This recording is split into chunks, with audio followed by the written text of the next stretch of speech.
Okay, 10th session na ni sang Three Forms of Unity nga series. Why ko kabalok ano yung na-prefer nyo na pero mapira nyo salot-salot right? Nang every other Saturday, ang specific series nagapadayon kiti. Ligad Sabado, New Testament na nga series, right? Tapos padayon ta to next Saturday. Ang ligad ang before sa toya is or was our previous session sa Three Forms of Unity nga series. Like I said earlier, ang Three Forms of Unity, it is a compilation of 3 very, very old documents. Okay? The Belgian Confession of Faith, ang mga ginaklase ni Pastor Elvis every Sunday morning. The Heidelberg Catechism, anong question and answer, ang format bla, no? Question and an answer. Kag ang Canons of Dort. No? So, obviously, na-compile sa around 1920, somewhere there, tungod nga after na as ang Canons of Dort when they dealt with the Arminianism or ang heresy ng doctrine sang mga ginpalapta sa mga students ni Arminius, the Remonstrants. Ang previous session, we spoke about the election of God. Diba? Amo ni ang Article 7 sa Canons of Dort, previous session. Ang ginpang point out ato, I mean things that we already know, di ba? Nga ang Diyos siya may ginpili gid nga luwason, kag may ginpili gid siya nga hindi luwason. Okay? It is something that we should not be paano ko sa dapat hindi tayo magduwa-duwa ngayon bla no? Because we cannot say to the world, for example, masiling ka sa Facebook, ma-post ka, God loves you. Hindi na pwede. No? Kaya ga-assume ka, nga tanan-tanan nga makakita sang post mo, plangga sang Diyos. Ambot silingon, gabutig ka sa ibanda. Do you understand what I'm saying? We cannot announce to the world that God loves them because it's not true. Okay? Pwede ka kasiling God loves His people, arayad, tsak to gina. Kaya ti plangga gaban sang Diyos niya katawahan. Basically, what we're trying to say here is, God does not love all people. Amo lang gina sigurong in a salvific manner. But silingon, wala ginpili isang Diyos tanan niya para maluwas. Kag ang pagpili isang Diyos kung sino ang maluwas, nakadepende niya sa iya kaalam. Way takabalo kung nga akit tagid kag hindi sila, hindi ta na masabat na question. Pero what we know is nga ang Diyos wala kasala. Right? The election of God is only founded upon His wisdom, His sovereignty, and it's not because sa aton performance, no? Hindi na tungod sa kung ano ang nakita niya sa aton nga doon na namian gid sa nga luwason niya ta, hindi na mo na. Okay? Tonight, we will cover the 8th article of the Belgian Confession of Faith, no? Basahon ko sa inyo. Article 8. God is one in essence, yet distinguished in 3 persons. Basically, we're gonna talk about the Trinity tonight. Okay? Obviously, hindi ko yung mag-promise nga maurot tagidya ang topics ng Trinity because I don't think anyone can. But we will do our best to take a look at this article with the time man nga gina-allow sa aton. Amo niyang basa article. According to this truth and this word of God, referring to the previous article, Article 7, we believe in one only God, who is the one single essence in which are 3 persons really, truly, and eternally distinct according to their incommunicable properties, namely, the Father and the Son and the Holy Spirit. The Father is the cause, origin, and beginning of all things, visible and invisible. The Son is the Word, wisdom, and image of the Father. The Holy Spirit is the eternal power and might, proceeding from the Father and the Son. Nevertheless, God is not, by this distinction, divided into 3. Since the Holy Scriptures teach us excuse me, Since the Holy Scriptures teach us that the Father and the Son and the Holy Spirit have each his personality distinguished by their properties, but in such wise that these three persons are but one only God. Sabada.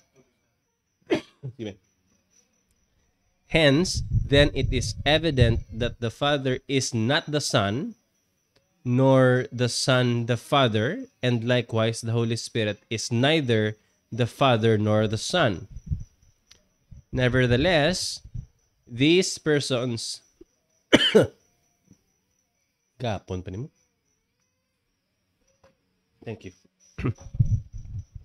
Nevertheless, these persons thus distinguished are not divided nor intermixed. For the Father has not assumed the flesh, nor has the Holy Spirit, but the Son only.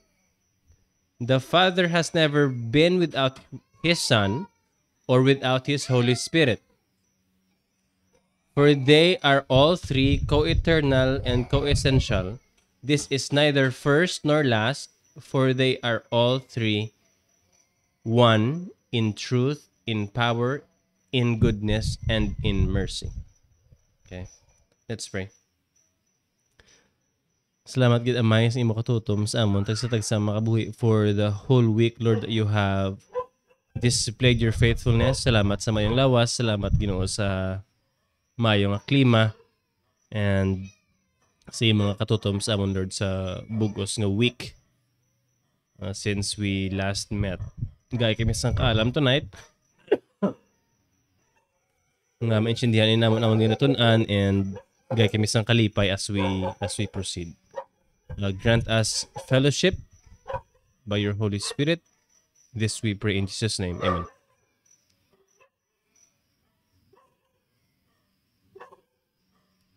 Ang Belgian confession niya, before pa niya nabuo ang Three Forms of Unity, ang Belgian confession na sulat na niya, right? Well, ang Canons of Dort, di ba, sa around sa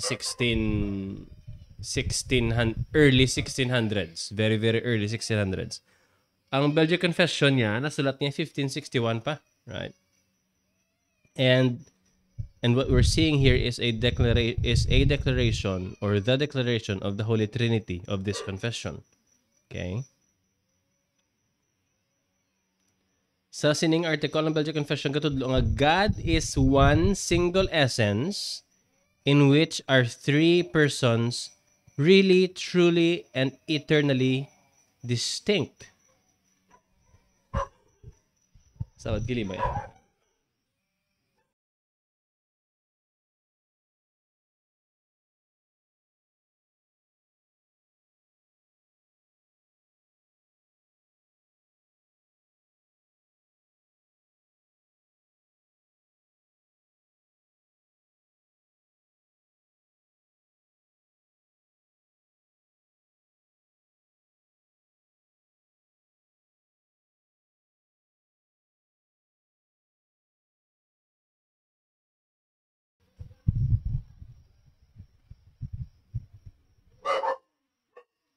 God is one single essence in which are three persons, really, truly, and eternally. Take note of the word distinct. Okay, mo na importante. Ang amo ni nga lengguwahe, ano niya, makita mo ni sa tanan-tanan nga creeds sang church, halin pa sa ginsuguran, right?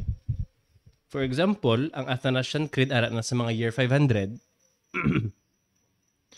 siling, we worship one God in Trinity and Trinity in unity, neither confounding the persons nor dividing the essence. Okay? Wala gina impon ang members ng Trinity, wala gina confound ang persons, wala man gina divide ang ilang essence. Ang pagka Diyos nila wala man gina separar. Okay? Basically mo na ma-dive that later karon even further. The church in all ages has thus rejected errors that either collapse the distinct. Although ang church wala nag-fail sa pag-uphold sang doctrine sang Trinity, may ara gid ya sang mga heresy man nga nagasabay sina. For example, modalism. Yung tudlo sa modalism, yung ang Diyos ko na may 3 different modes, no? Pwede i-activate ang Father mode, ang Son mode, or ang Spirit mode, no? Modalism. Which is not true, no? Hindi na yan mo na. Kaya ang ginapatihan taya, hindi niya modes ya. We're talking about 3 distinct equal persons. Okay? Pwede man nila mera man, 'di ba, modalism to sa meaning isa lang ka Diyos pero may tatlo sa modes, which is not true. Mera naman niya nga gina-separate nila ang unity sang Diyos. Umbot sila ng tatlo naman ka Diyos, no? Wala man nagapati nga tatlo ka bilog ang Diyos. I know that it can really be overwhelming and confusing, but hopefully we mangin clearer sa aton as we go. Okay?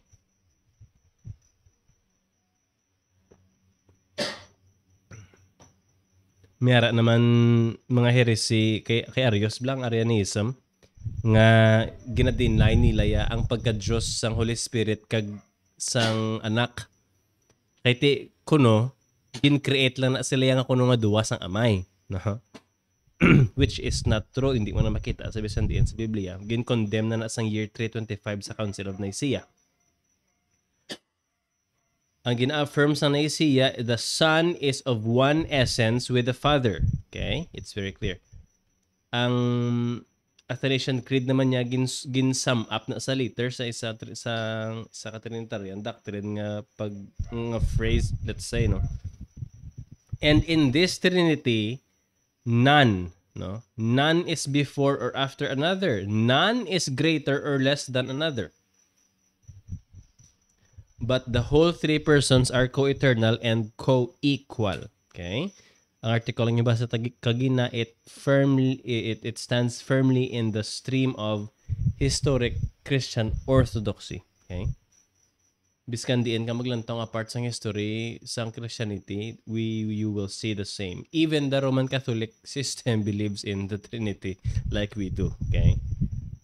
I don't think may difference ta sa Romano Catholic when it comes to the doctrine of Trinity. I think this identical gid, no? So there you go. Obviously, ang inbasihan sa sininga doktrina is the revelation of God in Scripture. Okay? Deuteronomy 4:6. I mean, amo na siguro ang pinaka-popular gid nga text when we speak of the oneness of God, no? Hear, O Israel, the Lord our God is one Lord. No? The Lord is one. Ang ini nga one Lord, ini nga isa ka Diyos, He revealed Himself as the Father, the Son, and the Holy Spirit as distinct divine persons.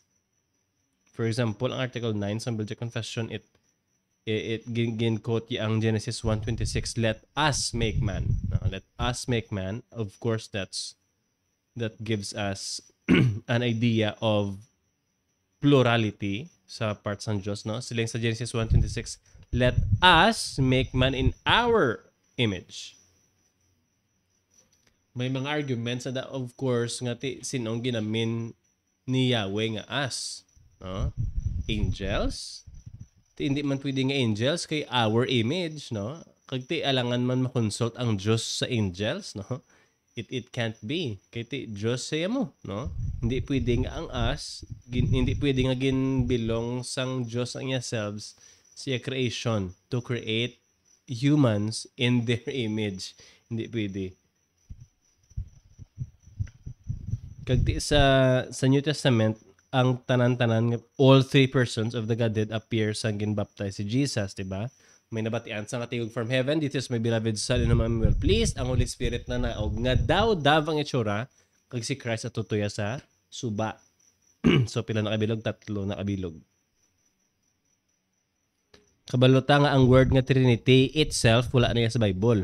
Well, pero may ko na ginambal, bla. Hindi taman kinanlan ang word nga Trinity mo. Actually, no, when we when we speak of the the unity of God, when we speak of the Father, the Son, and the Holy Spirit, hindi ta need nga gamiton ang word nga Trinity Kon kahit may mga kumod, mga din ta sa Bible ang word nga Trinity. Obviously wala, di ba? Pero the thing is, we don't need the word Trinity to demonstrate from the Bible nga ang Amay Diyos, ang Anak Diyos, ang Holy Spirit Diyos man. Hindi ta na need gamiton ang word nga Trinity. Ang word nga Trinity, coin lang na iya sang aton nga mga kalululuhan, mga Christian, for the sake of having a term for it. Ang word gani nga Bible, wala man sa Bible, hindi ta pagpatiyan ng Bible. Do you see? It's an interesting situation.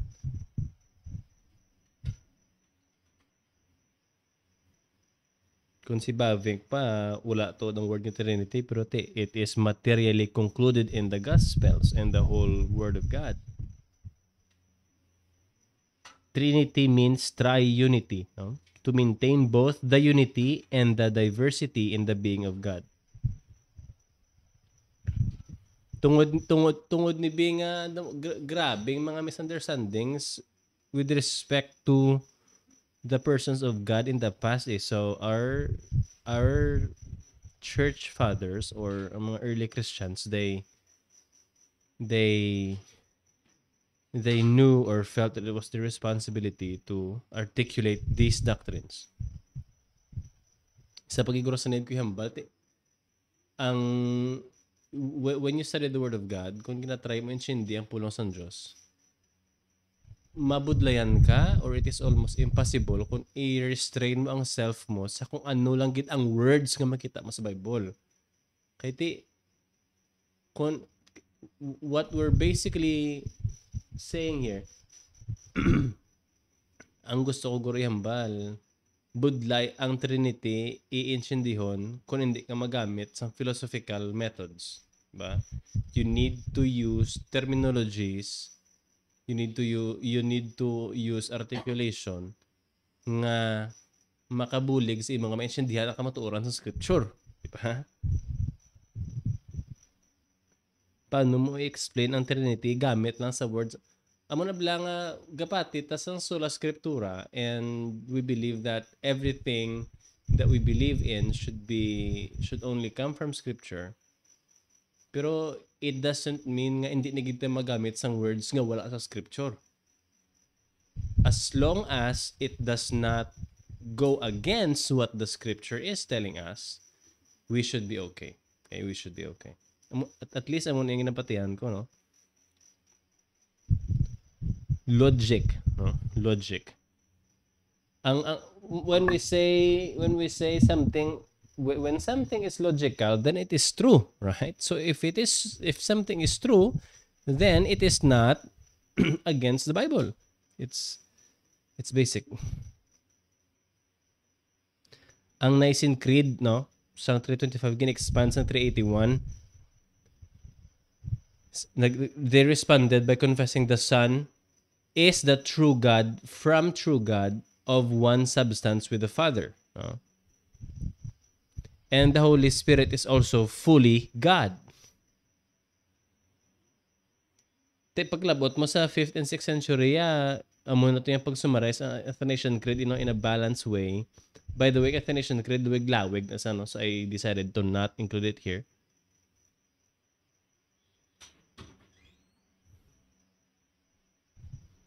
Okay.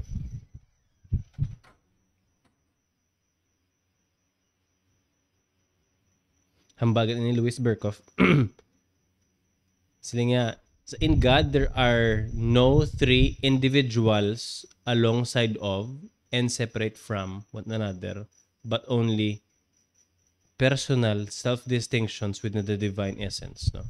Hindi na ya, limbawa, si Ron, si Dada, three separate persons. Hindi niya amon ang Diyos. Nga hindi man taya united, separado man taya nga persona mo.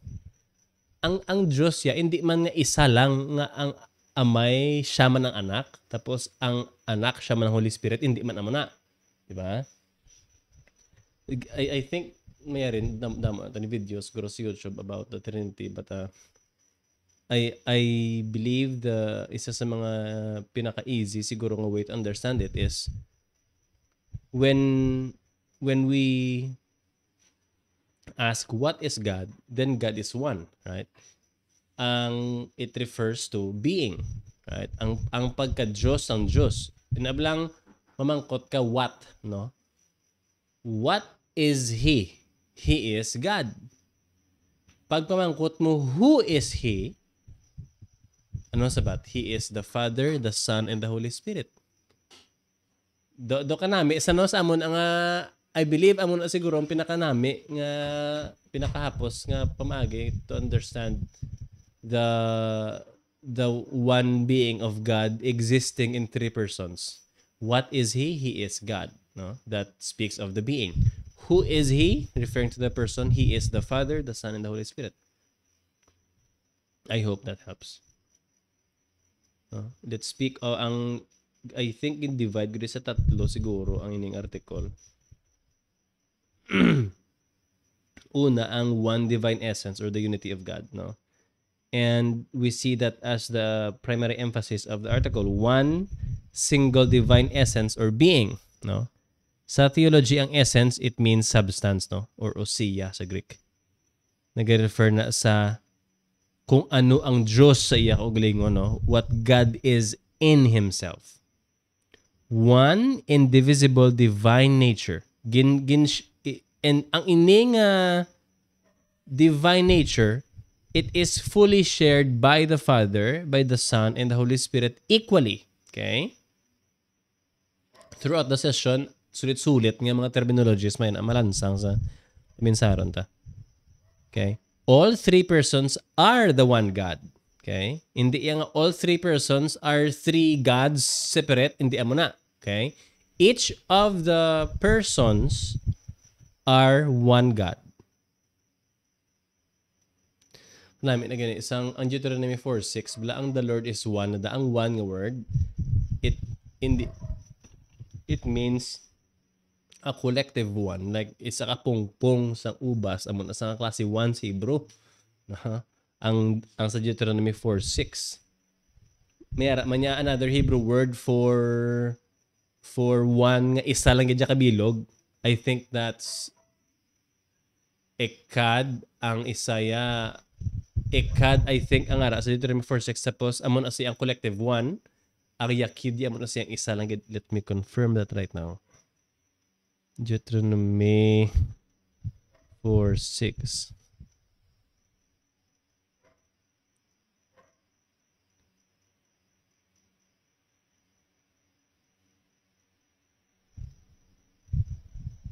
Ay, Deuteronomy 6:4 gali, sorry.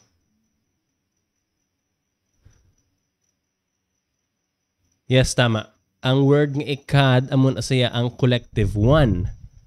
Nga isa sa kabilog pero it is an altogether kind nga one. No? Halimbawa, pila ka bilog pungpong sa ubas da, isa ka pungpong pero pila ka bilog ubas, damo. Pero isa ka pungpong. Ano mo na sa iyang do mo na sa iyang sense. Okay. Siling sang confession ta we believe in one only God who is one single essence was similarly like we said earlier ang basahan ta na ginigurong explanation creed ay no. Siling ganin ni John Calvin. Well, he emphasized that when we acknowledge one divine essence, wala tayo naga-imagine sang composite or divided nga Diyos. Okay? Hindi siya Diyos nga pwede mo ma-divide sa 3. May 3 persons pero hindi siya pwede ma-divide into 3 or divide by 3. Sila nga God, in order to keep us within the bounds of soberness, treats us sparingly of His essence. Ang ginamin ni Calvin ablang sa kaluoy sang Diyos sa aton, wala yatagin pabalos ang tanan-tanan nga galilingin na ganing ulot, no? God, in order to keep us within the bounds of soberness, treats us sparingly of His essence. Sa kaluoy sang Diyos, no? Kasi maglupok ang bagol ta. Yet, sabi ni Calvin, while God proclaims His unity, He distinctly sets it before us as existing in three persons. Klaro ang Bible, yan nga ang Diyos isa lang. There's no question. Pero, klaro man ang Bible nga ang ini nga isa ka Diyos naga-exist sa tatlo ka separate nga mga persona. Or hindi separate, tatlo ka na narisari, no? Distinct persons. Hindi separate, ha? And, well, ang responsibility as Christians is to believe whatever the Bible says. If the Bible says that there is one God, then there is one God. If the Bible says that the Father is God, the Son is God, the Holy Spirit is God, then we should believe that these three persons are divine. Ang mga attributes like truth, power, goodness, mercy, etc., tanan-tanan ni sila equal, identical sa three persons. Sa closing lines ng Article 8, they are all three one in truth, in power, in goodness, and in mercy. No? Ano pag na-reflect na ang pagkasimple ng Diyos, the divine simplicity and the unity of God. Hindi ang Ginoo hindi ang Diyos komplikado nga being niya. He is a simple being, Father, the Son, and the Spirit. Wala yang lain man niya ang essence ng Father, lain man ang pagka-Diyos ng Father, lain man ang anak, hindi man niya. It's the same, exactly the same.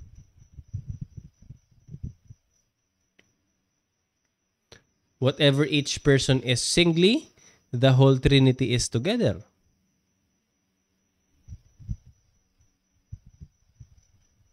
Amo na ang hindi tayo pagpaminsaron ng Trinity nga tatlo ka Diyos or tatlo ka parts of God, no? Hindi na sa amo na. There is only one infinite being, one divine mind, one divine will, one glory shared.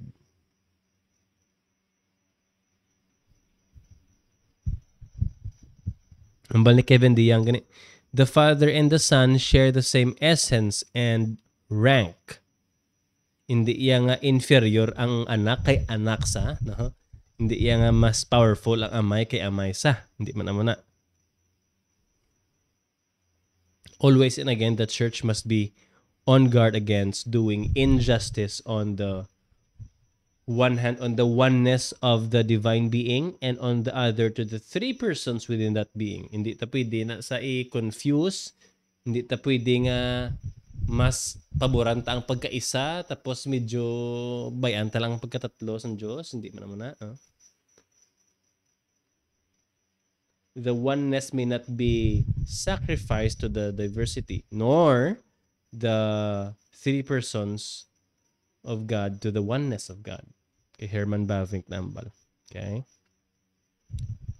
Moto ang one essence. Next section is our three persons, Father, Son, and Holy Spirit. Sa next article, tagin na, three persons really, truly, and eternally distinct according to their incommunicable properties, namely the Father, the Son, and the Holy Spirit. ang term nga persons or personae sa Latin or hypostasis sa Greek. Why na sa nagamin nga three separate beings or three separate gods. Okay? May term nimo inablang ang term lang nga subsistence. May siling ka so I mean ma-confuse ka sa word nga subsistence if hindi mo siya pag-itupad sa word nga existence. Okay? Magsiling ka, human beings exist. How do we see that human being exist? We see that by the subsistences of each. Halimbawa, si Dada is a human being that exists, pero si Dada mismo in himself, he is a subsistence of that existence of human beings. Sinablang ang realidad, no? Halimbawa, ano gani nga element ang gold? Au, di ba? That's gold. And its existence is Au, ang gold. Pero ang iyang subsistence ang sing-sing nga gold. Naamo na iyang subsistence, no? the existence of something in reality. Amo na sa ang subsistence. And when we talk about God's divine essence, we see three subsistences, no? The Father, the Son, and the Holy Spirit. In the reality of the divine essence of the one God that we believe in, we see three distinct persons, no? Amazing. A subsistence in the divine essence, a subsistence which, while related to the other two, is distinguished from them by incommunicable properties.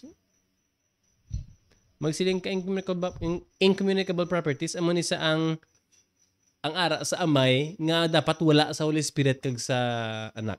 Okay?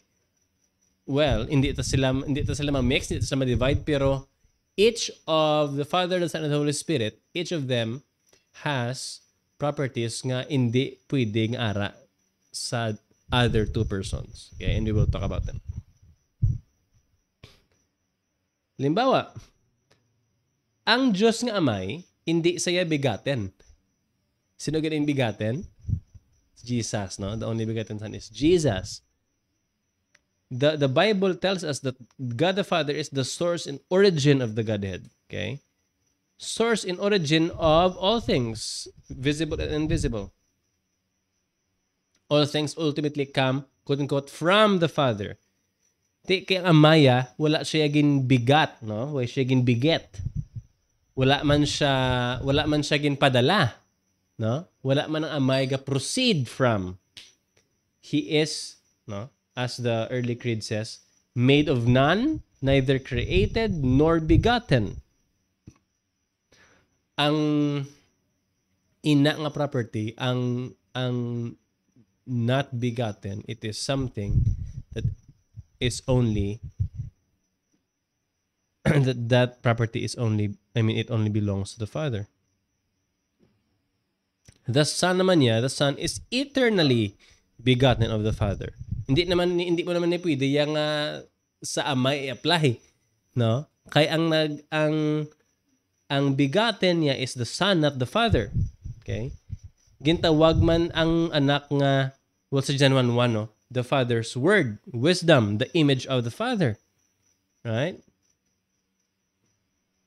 The Father communicated His all divine essence to the Son by generation. Magsiling ka generation, it's the eternal begetting, no? Masiling, intindihan tayo bilang begetting, bilang sa idea nga, wala niya, ay, cover tama na karon, dugin unahan yung sulat ko diyo.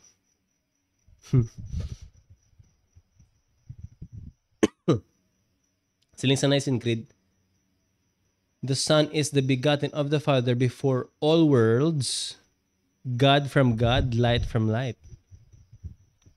No, John 1, yung tawag siya Logos, no? With God and was God from the beginning.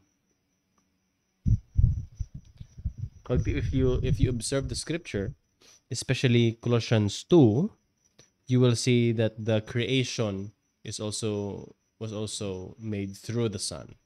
So, kung wala ang anak, wala man creation. Okay? And most importantly, no, and especially siguro, He is the mediator through whom the Father created and now redeems us, His people.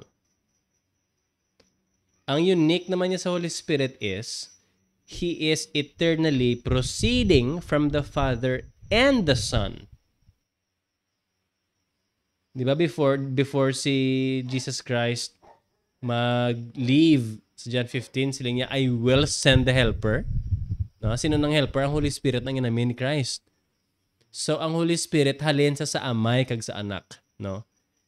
That's a unique property of the Holy Spirit that cannot be of the Father or of the Son, because only the Holy Spirit proceeds from the Father and the Son. The helper whom I will send to you from the Father, the Spirit of truth who proceeds from the Father. John 15:26. Okay? So the Father is unbegotten, the Son is begotten, the Holy Spirit is proceeding from the Father and the Son. amo naman niya ang mga incommunicable nga mga properties ng each person sang Godhead. No, the Father has, listen the Father has always been the Father to the Son. The Son always Son of the Father. The Spirit eternally from the Father and the Son. No? The Father alone has fatherhood. The Son alone has generation or eternally begotten. And the Spirit alone possesses the quality of proceeding from both the Father and the Son. No? Hindi mo ni sila ma-impon, ma-mix, ma-confuse. Si Bavink na nagambal. The Father does not become begotten or proceed. The Son does not beget another or proceed. The Spirit does not beget but proceeds. I think that's clear. Pero, wala ni sa ila, no? None of these persons, distinctions detract from the fact that each fully possesses the same one divine essence. No? Di ba gintala kay tutubago lang ang mga properties nga ara sa isa lang gid kag wala sa duwa and vice versa and the other way around. Pero ang pagka-Diyos nila same gid, no? Their essence of ka-awkward maggamit sa word nga there, no? His essence being the Father, Son, and Holy Spirit is the same. Hambal sa Athanasian Creed. So there is one Father, not three fathers. There is one Son, not three sons. One Holy Ghost, not three Holy Ghosts. And in this Trinity, none is before or after another. None is greater or less than another. No? Ka-emphasize sa unity kag ang ilang co-equality. Very important gid to note nga ang amay gintawag sang origin in speaking of order among the persons. Hindi na yang superior sa kay siyang origin superior sa hindi na. It is just that nga ang revelation sa Biblia nga nakita ta amo na mag-operate ang Diyos, no? It is how God reveals Himself, the Father, the Son, and the Holy Spirit. Why na iya ang Bible nagapakita sa atong kita mo, mas powerful ang amay kay amay sa gani, di ba? Kay amay sa ang mind tabi pagkakita ta amay anak ang aton din matik ngano sa ulo ta at iguro greater kay amay. Pero hindi amo na, okay? Hindi amo na. Ang order nga nakita tayo, this is relational or by design, okay? All three are eternal. Wala isang importante ganyo, there was never a moment nga ang amay nag-exist without ang anak kag Holy Spirit. Masiling kati isang una, wala pa Son. Ano pa lang sa wala pa? Hindi na tuod. Kagi ko kami ni ang professor sa Malaysia, si Samuel Nessa, ambot kita yung mga post ko. May video kami na sa YouTube nga topic ng mga dua eternality of the Son. Basically akong ga-question siya nga before sang creation, before sang decrease sang creation ay ang three persons ni wala pa sila nag-assign kung sino ma father sila or ma son. No. Pero it's not true. Kaya ang scripture it teaches us that the Son is eternal and the Holy Spirit is eternal and also the Father, meaning there was never a point in reality nga Jesus is not the Son. He always was the Son and He will forever be the Son of God. Hindi ni sila three person nga wala assignment tapos nag-decide sila nga, ikaw sana, ikaw Father, hindi amo na ya, it never happened. Okay, listen to me, it never happened. The Son is eternally the Son, the Father is eternally the Father, the Holy Spirit is eternally the Holy Spirit. Okay? Sila ni Thomas Watson sa Kapuritan. He is called the first person in respect of order and not dignity. For God the Father has no essential perfection. Ang amaya wala sa yasang kung ano man nga perfection or power nga wala sa anak kag sa Holy Spirit. He is not more wise, he is not more holy, he is not more powerful than the other persons are. There is a priority, not superiority. Naman na sigurong naming a term. In the same way, Calvin cautioned that while we may speak of the Father as, in some sense, the beginning of personal order, sila niya, it is detestable invention that essence is proper to the Father alone, as if he were the deifier of the Son. No? I mean, he is of course referring to Arius. Kiti may mga nagapati nga gin-create lang ako nung sang amay ang anak nga Diyos man. So ano na, created God, little God, no? Not true. It is detestable kung si Calvin pa. All three are co-eternal and co-equal in divine being, each fully God.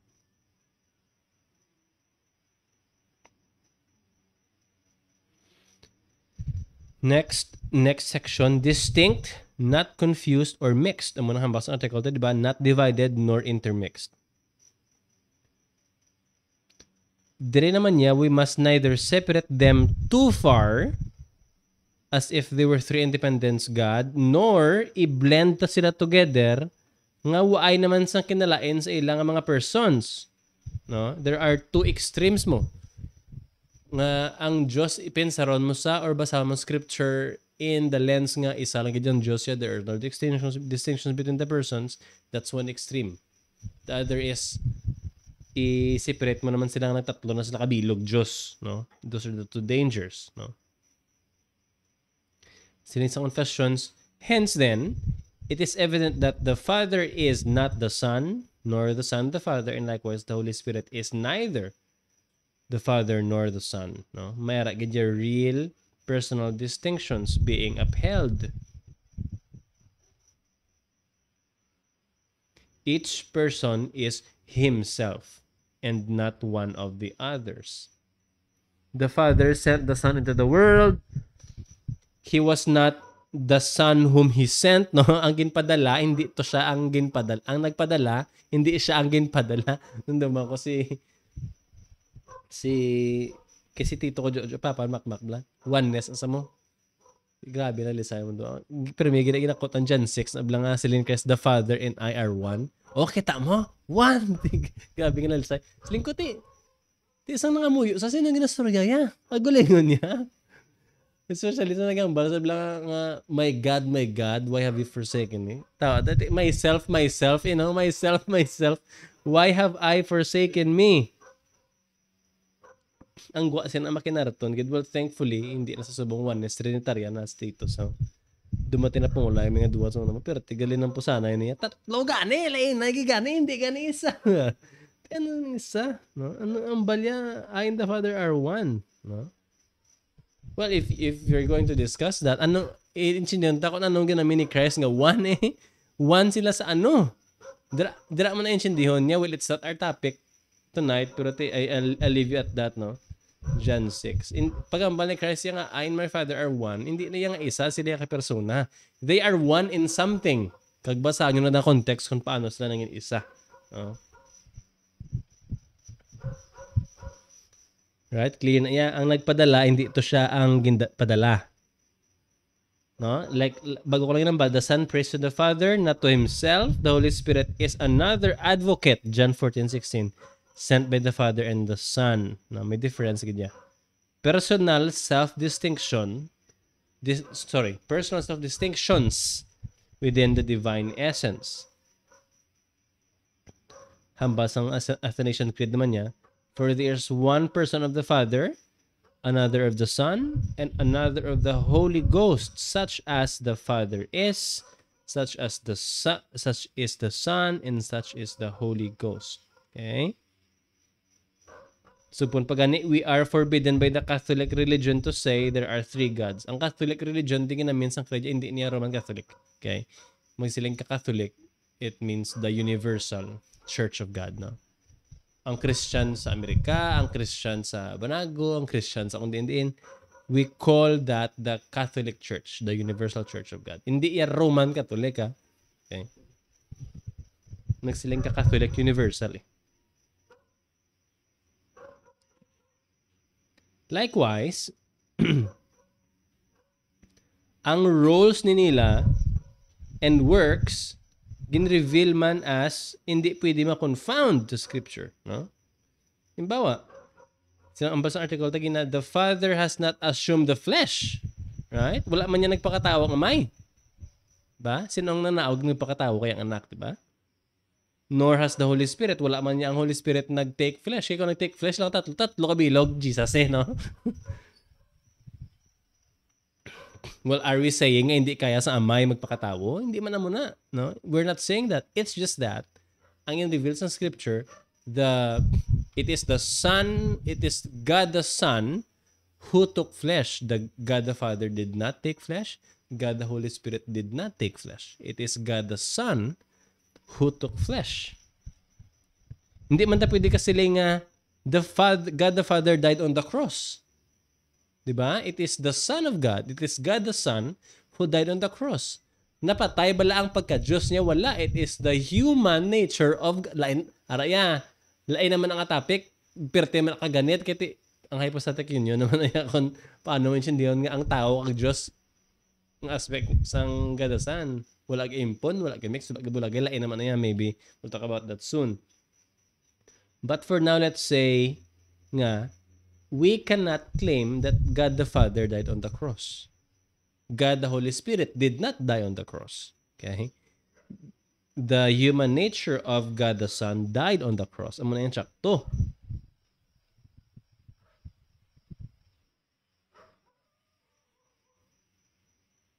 The Holy Spirit was not born of Mary. The God the Father was not born of Mary. It is the human nature of God the Son who was born of the then Virgin Mary. The Holy Spirit was later sent by the Father and the Son. Ang Holy Spirit ginpadala. Sino nagpadala? The Father and the Son. Duwa sila. Okay. Tagsa-tagsa sa mga persona nag-ooperate, no? Each persons operate in every work of God in creation and redemption, yet in a way consistent sa iyang personal property. Samba ni Dr. Michael Horton, whether in the work of creation, providence, or redemption, the Father is always the source. The Son is always the mediator, and the Holy Spirit is always the one at work within the world and within us to bring that work into completion. Amo na sinta lang ginahikot ta sa Holy Spirit, no? Hindi pwede man ta kasi nga ginahikot ta sa amay or sa anak, but the appropriate word or phrase to use is the Holy Spirit is convicting us, no? Moving within us, no? Kaya kung basahon ta New Testament, it is the work of the Holy Spirit to work in the hearts of the believers. Never na yan naging sila nga yan ni asang Father nga work or yan asang Son work, Holy Spirit, ganyan mo na, no? All three persons cooperate in every divine act, no? God is one agent. Pero like sanggin hambal tabag ko lang, may ara tama appropriate nga specific works for each of the persons when we look at the scripture as a whole. Creation is from the Father, right? Through the Son, in the Spirit. Redemption is planned by the Father, accomplished by the Son's death and resurrection, and gin-apply sa Holy Spirit sa aton sa pagi sa regeneration and sanctification. Ba? Amo na sila nga tatlo mag-work. They have one work. They also have separate works. No? Thus, we distinguish the persons without separating them.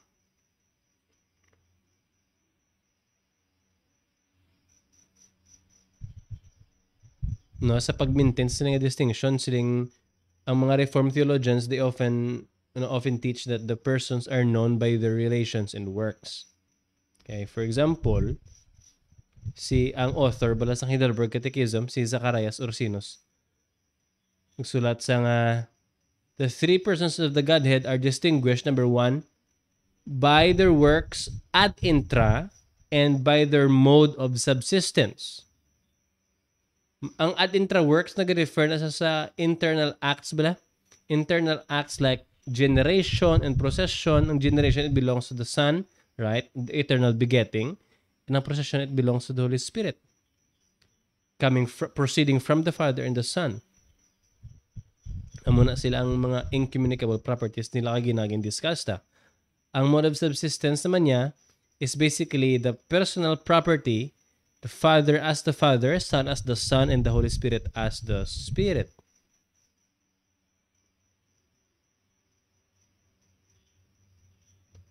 Gin-point out man ni Orsinos nga any hierarchy sa Trinity, no? Any hierarchy is one of role or office only. Okay? Mati mayo ha. If we read scripture and we see hierarchy, no? Wala na yan nagamin nga mas taas ang isa, mas subok ang isa. It is just speaking about roles. Okay, roles. Hindi saya nature nga ang isa mas Diyos, hindi na mo na. Halimbawa, isa giguro ka halimbawa is John 14:28. The Father is greater than I. Muna na ang gid sang migutakit ota mo. Siya mismo nagambalo, greater than I, te. Apos ang storya, no? Pero ano ang ginamin ni Jesus na?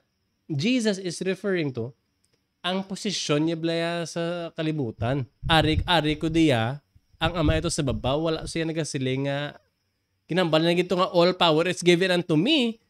Ginasabat ko na issue sa labuta mo, kita mo all power, kinatag siya, why na bilin si Father, kay all power has been given to me. Di ba ginambal ni Christ na all power has been given unto me? Ano na bilin sa Father, kay ginatag na tanan nga power siya? Why na power si Father, no? Kung labotoon mo bla. What we see in John 14:28, no, the Father is greater than the Son. Hindi iya nga sa iya essence ya. Ito equal sila gani, di ba? But we're referring to the fact nga ginhambol ya sang anak niya nga self. He took flesh and emptied himself, no? He took ara siya sa earth, no? Positionally, no? Ang naka-important ng clarification.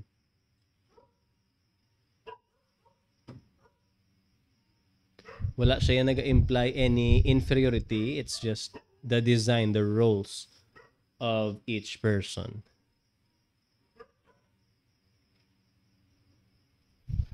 Next is the co-eternal and co-equal in majesty.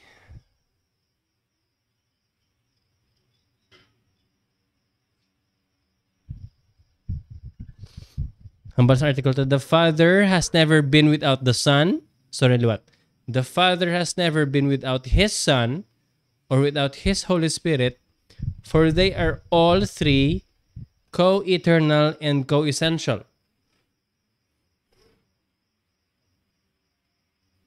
I mean, sulit-sulit, no? This is a direct refutation sa kung ano man nga mga huring-huring nga ang anak may ginsuguran or ang Holy Spirit mas pigaw kay ginpadala lang. Hindi man naman na, no? There never was a time nga ang Diyos hindi Trinity. Okay? Hindi saya nga sa una, isa lang sa, tapos sa iya nga power, nagkagibon siya, no? Ching! Tatlo, hindi, wala mo na. Okay? These three persons are co-equal and ang word bilang co-equal, co-eternal, it already explains what I'm talking about. Nga there was never a point in reality nga hindi sila tatlo, no? Mamangkot ka, nga tatlo, gid nga hindi apat or lima or pito, ay ambot, no? Basta kaya mo na makita sa Biblia, tatlo sila, no? In the beginning was the Word, and the Word was with God, and the Word was God.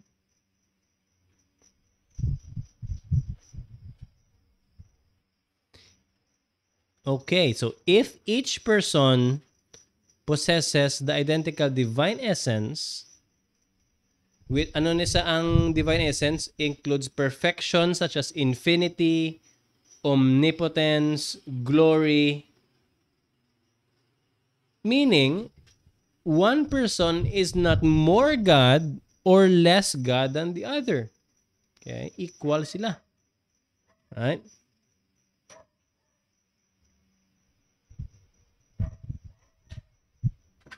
Ang hindi ka matuoran, it has importance historically. Okay, it fortified the church against Kaya ti, sa church history, ta as time passes, as time passed sa una, may mga nagasikat gid ang mga tudlo sa kabutigano. Like for example, ang subordinationism nga ang anak he is inferior to the father, mga mana. Kiti ang paminsaron mo bla kung if we believe that the son is subordinate to the father, makompromise ang kaluwasan ta no? I mean, sa initial ko nga pagpaminsar, if we sinned against God and the wages of that sin is eternal death, wala na sa may makabayad sinaya kundi Samuel man eternal, di ba? And if Christ is not eternal, ang kaluwasan ta wala wala pundasyon, no? Kagkadamo-damo pagid nga mga repercussions if you believe that the son is not equal with the father, no? It guards us today, no? Any idea that the father is more God or the spirit is lesser their divinity, it is false, no? Each person is fully God, deserving of the same praise and deserving of the same glory. Okay?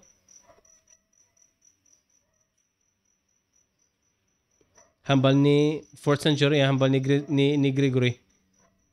When Gregory of Nazianzus, when I say God, I mean Father, Son, and Holy Spirit. We cannot think of God rightly without all three together. Nagigin-highlight, ganyan ko. Kung maminsar ka sa concept ng Diyos, hindi kayo makaminsar Diyos without thinking of the three persons. No. It is impossible to think of God without thinking of the Son. Masiling kaminsar ka sa Diyos, ang gagawin doon, no, Father lang, wala Holy Spirit, wala God the Son. It's impossible. Hindi, wala tasang complete concept of God without thinking of or considering God existing as the Father, the Son, and the Holy Spirit. No? That's very, very clear.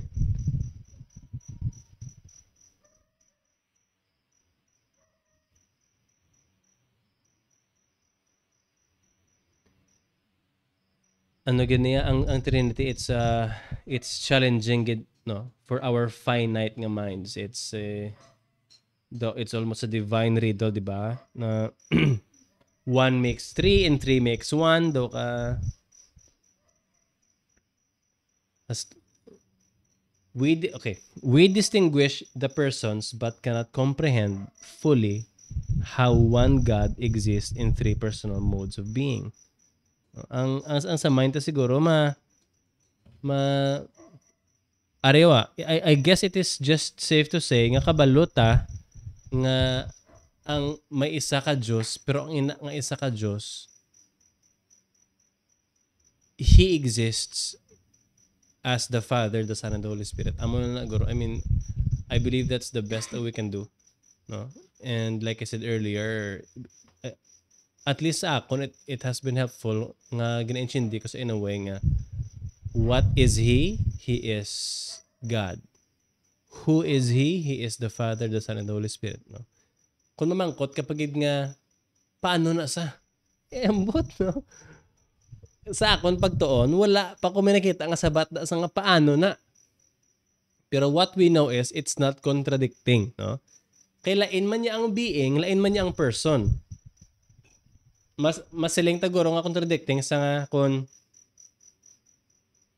God is one being and God is three beings. Araya, bahol na. Kaya isa-isa ginaya mo. Ang tatlo-tatlo ginaya. Pero why is it not contradicting? Because when we say God is one, ga-refer tayo sa iya nga pagka-Diyos. Iya nga being. When we say that God exists in three persons, God the Father, God the Son, God the Holy Spirit, we refer to His persons, hindi isa iya nga being. Ang iya nga pagkaano, isa siya. Ang pagkasino ya, tatlo sila. No? Ano, hag sino, different niya nga mga suryanay. Okay? Para sina, ini ang baso, ang iya nga ano na siya, ang iya nga being, well, glass, no? Kung sa scientific, pagkidway ko kabalo kung ano ng chemical or anatomical composition niya, but what makes the glass amo ng iya nga being. Pero may person isa, why ni sa person niya? There is no who. Hindi mo ma-apply ang who nga question di. Right? Pero sa Diyos, ma-apply mo ang what kag ang who. What is He? He is divine. Who is He? He is the Father, the Son, and the Holy Spirit. Diyan, tas ta.